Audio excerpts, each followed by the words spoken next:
Welcome to This Explainer. You know, if you spend any time online at all, you are constantly bombarded with these flashy images of wealth, right? Day trading systems, crypto secrets, luxury cars, and people claiming they became millionaires in like 18 months.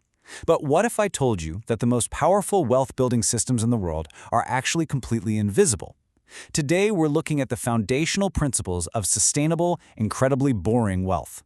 We're going to build a wealth pyramid together, step by step, using the exact systems that quiet millionaires use to secure real generational freedom.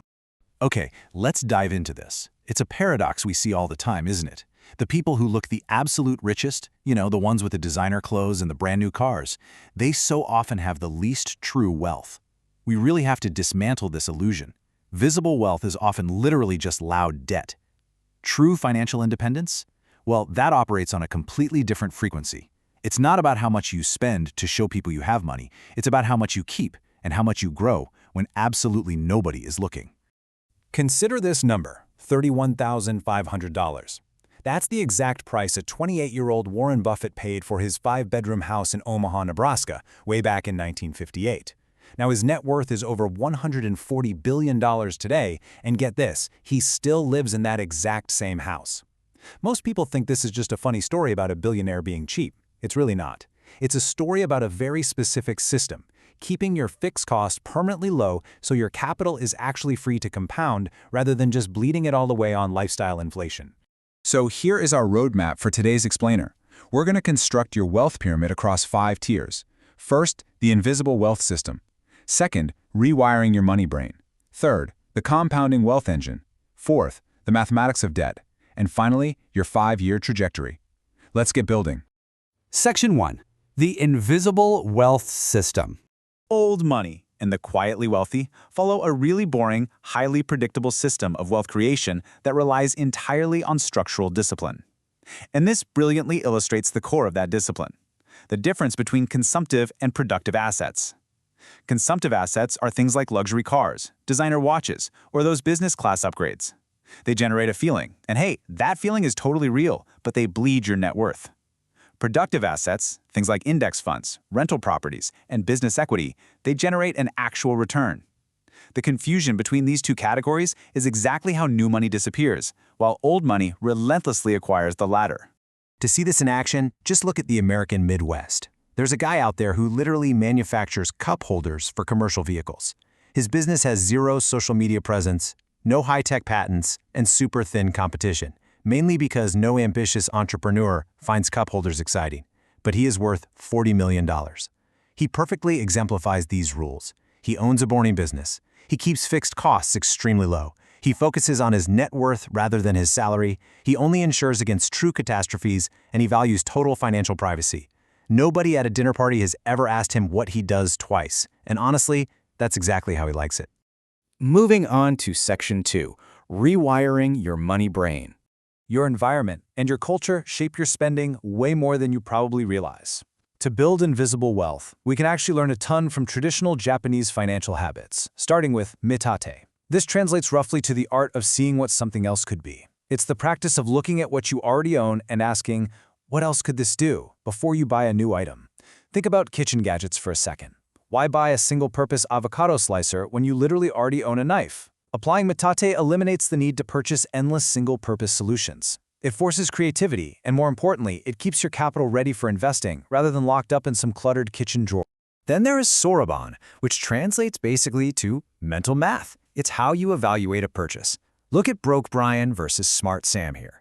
Broke Brian sees a $120 jacket and immediately tosses it into his cart, often using high-interest debt to pay for it. Smart Sam, on the other hand, looks at that exact same price tag and instantly calculates it as 8 hours of after-tax work or 12 months of lost compound growth in his portfolio. Smart Sam constantly weighs opportunity cost, treating spending as a highly conscious decision rather than just an impulse reflex. Section 3. The compounding wealth engine. So the crucial point is making that leap from just saving to actually growing. Saving money alone will almost never make you wealthy. You absolutely must make the transition from merely protecting cash to building an engine. When you're building that engine, you generally have two main paths: index funds and dividend investing. Comparing them side by side, index funds offer broad market diversification and historical growth, but when you retire, you actually have to sell off shares using the 4% rule. That can be incredibly tough emotionally if the market is down. That's what we call sequence of returns risk. Dividend investing, on the flip side, focuses entirely on income. The cash just magically arrives in your account without you ever having to sell your shares, which offers incredible psychological stability. The downside? It can lead to concentration risk in specific sectors. They both work beautifully. The best one is simply the one you can stick with for decades. Let's move to and see how this builds over time. Imagine investing just $500 a month at an average historical 10% return. In year one, you've got $6,300. The market barely helped you at all. But look at year 20. Your account is sitting at $340,000. You only manually put in $120,000, the market generated all the rest. And by year 30, you're looking at nearly $1 million. This is that mathematical snowball effect in full swing.